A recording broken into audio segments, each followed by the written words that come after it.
Hi everyone, welcome back to today's video for another little Tidbit Tuesday video. For today, I'm going to be talking to you about my top 3 ink pads. And before we get into actually talking about what my top 3 are, I wanted to talk about how I kind of got to these top 3 and what my brain was kind of thinking when I decided what my top 3 ink pads were. So I am a Stampin' Up demonstrator. I do Stampin' Up as a business, and so I purchase a lot of product to run my business. I am fortunate enough to be able to have our entire ink collection, and so when I really sat down and thought about what are my top 3 inks, I didn't think about it as what are the top 3 inks that I use the most. Because I have the entire collection, I don't really gravitate towards one ink versus the other. Even if you were to ask me what my favorite ink pad is, as far as like from our color collections, I don't think I could do it. I mean, I could tell you what it was today, but I could almost promise you that tomorrow it would be something completely different. So when I sat down to think about what are my top 3 ink pads, I looked at it as if you were sitting down and at my kitchen table and we were just talking, having a good conversation, and you asked, hey, Lindsay, what would you recommend me getting when it comes to ink pads? These are the 3 things that I would recommend for you. So just kind of know that's where it's coming from. I will say number 1 is for sure my top used ink pad, and I will say that over and over and over again, and it'll be very obvious when we get there. But for the second and the third one, I wouldn't say that I grab them a ton. I wouldn't say that I don't grab them a ton. They just kind of were more, if I was going to recommend top 3 to somebody, this is what I would recommend as far as what I would suggest purchasing. So I hope that makes sense. And let's go ahead and get into it. So starting with number 3, that is Versamark. So some people may be like, why Versamark? What are you talking about, crazy lady?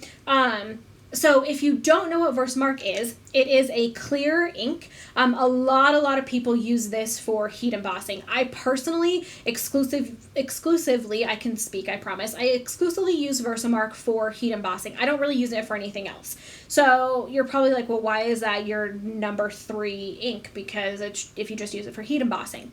If you are somebody that is just starting out, this is a great ink, and it's actually much more versatile than that. So if you actually look on the packaging, it says Versamark Watermark Stamp Pad. So while a lot of people use this for heat embossing because it's a really sticky ink and it really does heat embossing well, it's actually just a clear ink. And so if you're starting out and you don't have a huge array of stamp pads, what you can do with Versamark is you can do tone-on-tone stamping that matches the cardstock that you have on hand. So I'll show you what I mean by that.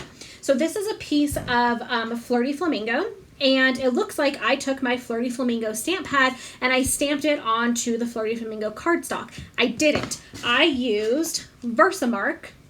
And because it's a clear ink, you can do this tone-on-tone stamping without having the coordinating stamp pad.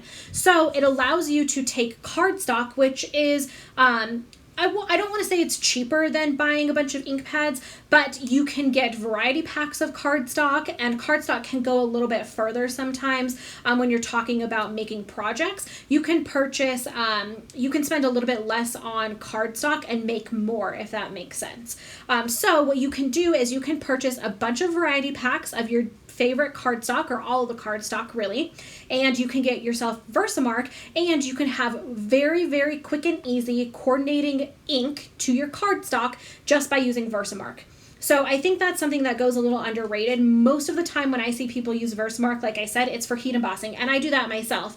Because I have all of our inks, I don't ever really think, oh, hey, I should use Versamark to do tone-on-tone stamping. But if you're somebody that's just starting out, or you just don't have all of the inks and you want to be spending your money a little bit more wisely than purchasing all ink, Versamark is a really, really great option for that. Second, moving on to number 2. So this one's a little bit cheating, but you guys roll with me on this one because I promise my reasoning makes sense. So I technically didn't pick one ink. I picked our Brights collection. So this is 10 ink pads. So yes, you can call me a cheater. Ooh, they're about to fall. You can call me a cheater because it's not technically one ink. I know. But hear me out on this. So I felt like I couldn't do this video without talking about our just regular Stampin' Up ink pads, right? Like that wouldn't have been fair. But as I was mentioning, Today, my favorite color is probably Magenta Madness, but tomorrow or this time next week, it's probably going to be a different color. So I didn't think it was fair to say, hey, let me just pick one stamp pad and that's my favorite. I just didn't think that was fair. For me to have to pick one, if I had to just pick one and recommend one, I don't think that's fair. And two, I don't think it's fair to you to really get a good idea of what the best thing to spend your money on might be. Just because I like Poppy Parade, maybe you absolutely hate the color red, so that wouldn't really matter to you. So I picked our Brights collection, and I did this for a very specific reason. So if you look at our Brights collection, this is all of them right here. You can see it covers every color in the rainbow. So first and foremost, that's probably the number one reason why I think the Brights are definitely the way to go. Even if it's buying one or two stamp pads every month, right, before you can kind of fill out your full collection. Sorry, I keep forgetting that I need to hold it with my right hand. I actually don't know how this shows up. I think it shows up. Anyway, this is my left hand, and I'm left-handed, so I naturally want to hold things with my left hand. Fun little fact for you of the day, but I will try to remember to hold it in my right hand because it just fits in the camera better. So back to what we were actually talking about. You can see the Brights colors covers every color in the rainbow. And so if you are trying to build out your stamp pad collection, I would say go with the Brights. Even like I was saying, if you buy one or two stamp pads every month, I would work on filling out your Brights collection before you dabble into some of the other colors or other color families, I should say. I personally, if I had to pick one collection that I reach for more than anything else, that's what I was trying to say. For me, it would be Subtles. I just really like the look of a softer ink. I like the look of our Subtles collection. And so that's what I reach for. The beauty with the Brights is that you can get kind of all spectrums of light and dark, right? So you can take like Poppy Parade and you can stamp it off once and then stamp on your project, and that's going to give you a bit of a lighter color. You could, if you have a Stamparatus or a stamp positioning tool, you can stamp multiple times to get a bit of a darker image. So that's really why I recommend the Brights, because you can kind of it's kind of a middle tone, and so you can take it, you can make it a lot darker, you can make it lighter, and then they start out just kind of in the middle. So I definitely think you get more bang for your buck with Brights if you are still trying to build out your color collection and you don't want to go and kind of get colors from every collection. Brights are definitely the way to go, in my opinion. I would also say that Brights, one of my favorite colors is Flirty Flamingo. This was an in color, maybe like 3 or 4 years ago. I'm not exactly sure when it was an in color, but when it was an in color, it was my absolute favorite color. I could not get enough of it, and I was so sad to see it go. And then luckily, not too long ago, we brought it back as a full-time color, and so it's in the part of the Brights collection, which is maybe another reason that I think it's the best one to go with. So if I had to pick one ink pad, like of all time that I think is my favorite, it's definitely Flirty Flamingo. But Brights in general, it's a great place to start to really get a lot of versatility and a lot of bang for your buck, like I was saying. On to number one. So number one, like I said, this one is hands down my most used ink pad. And so it makes sense to be number one. And that is StazOn. StazOn Jet Black, my go-to for all stamping with black ink.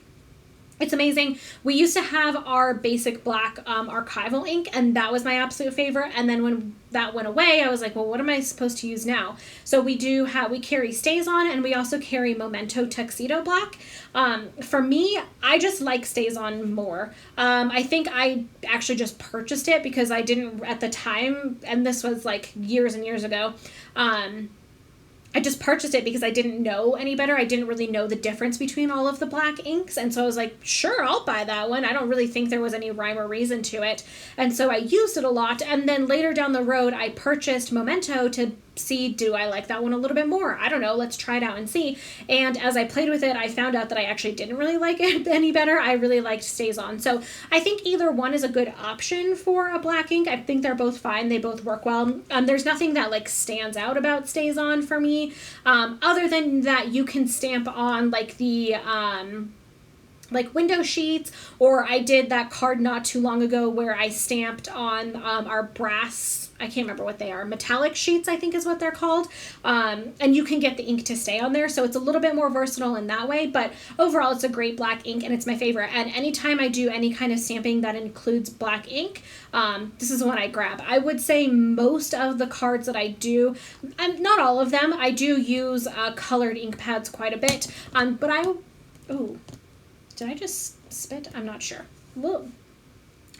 Sorry, what I was going to say is, I would give it maybe like 75% of the cards that I do. I probably stamp my sentiment in black ink. I don't ever do like image stamping in black ink for the most part, but outlines, sentiments, that kind of stuff, all the time in black ink. So this is definitely my one most used stamp pad, and that's why it's number one as far as my top 3 go. So I hope you guys enjoyed that. As always, you can purchase any of these products that I have been talking about 24/7 just by going to littlemooncreation.stampinup.net. You can see the coordinating blog post for this video. It'll be the first link in the description box below, and I'll have a bunch more information on all of this stuff there for you. Or you can just check out my website, which is littlemooncreation.com, to see a bunch of fun stuff all the time. So I hope you guys are having a fantastic day, and I'll see you in the next one. Bye!